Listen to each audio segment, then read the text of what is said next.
Hi there, and welcome to my YouTube channel. My name's Richard, and in this playlist we're dealing about the basic practice you need to do to learn to fly the Aerolite 103. And I'm sitting on my home runway on runway 23. We're going to take off, turn around, look at the landmarks that I use, and then come back and land on runway 23. So here we go. Okay, brakes are now off. 100% power. And as soon as the airspeed passes 25, I start pulling up, and at 30 you're in the air all the way up to 40. I try to keep the nose right there parallel of the tip of that from this setting. This is key number 4 setting, my takeoff and landing view. And that, if you hold it about there, you hold about 45 knots, which is your best rate of climb speed. And we're going to climb up to about 400 to 500 feet here, and then pull the bow back. Okay, I'm getting, as you can see here, I'm getting near the end of the runway. And I'm going to wait till I get closer to the end of the runway, and I'll start a left turn. Okay, that's close enough. We're about a little more than 500 feet. I'm going to lower the nose and pull the power back. Power back's going to be about 6,000 RPM, and the RPM gauge there, you want to keep sufficient power in to hold your airspeed.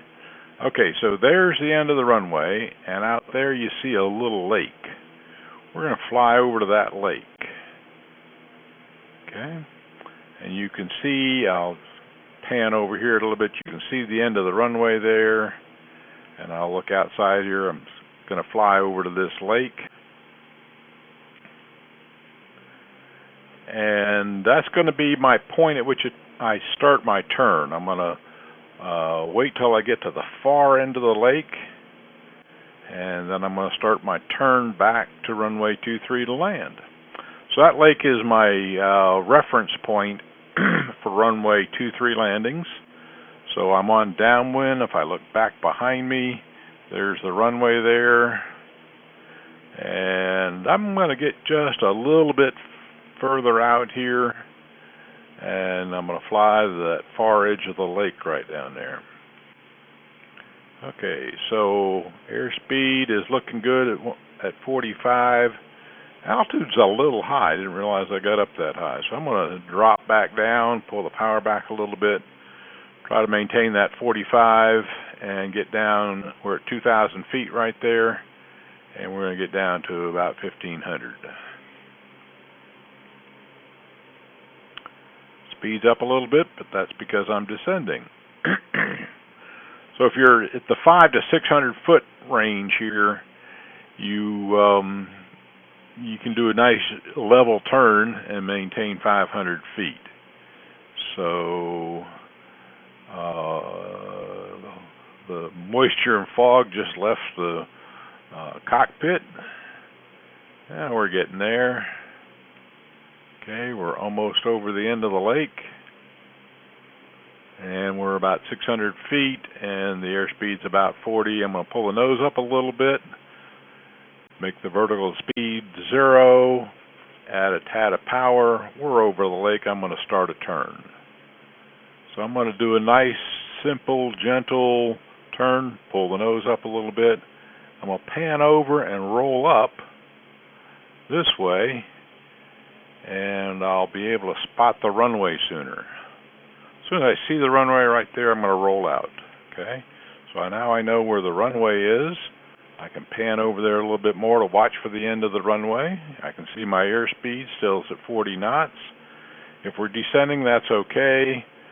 All right, the runway is about to disappear. I'm going to go ahead and turn and line up on the runway. Okay, that's close enough. I'll get correct to the right a little bit here, but as I do, I'm going to pull the power back a little bit Start a good rate of descent. I'm going to put one click of flaps in, let it get down, put the second click of flaps in and hold the nose down. Try to maintain about a 400 foot per minute rate of descent. Okay, yep, that's 400 feet. And let's keep the power in enough to hold the 40 knots of airspeed as we get a little closer.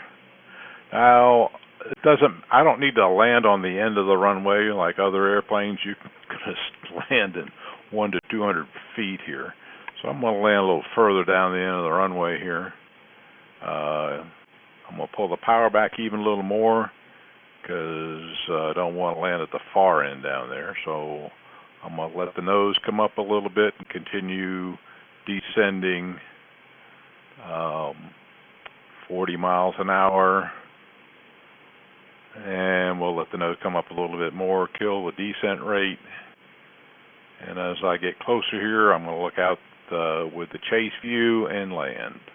Okay, this is as good time as any. Power's back. I'm going to raise the nose here.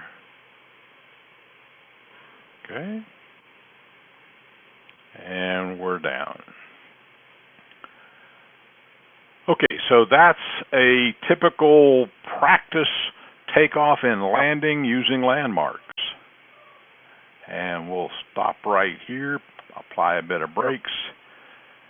There we go, and thank you for watching. Stay tuned for more videos. So here's the new definitions of my keyboard and joystick settings.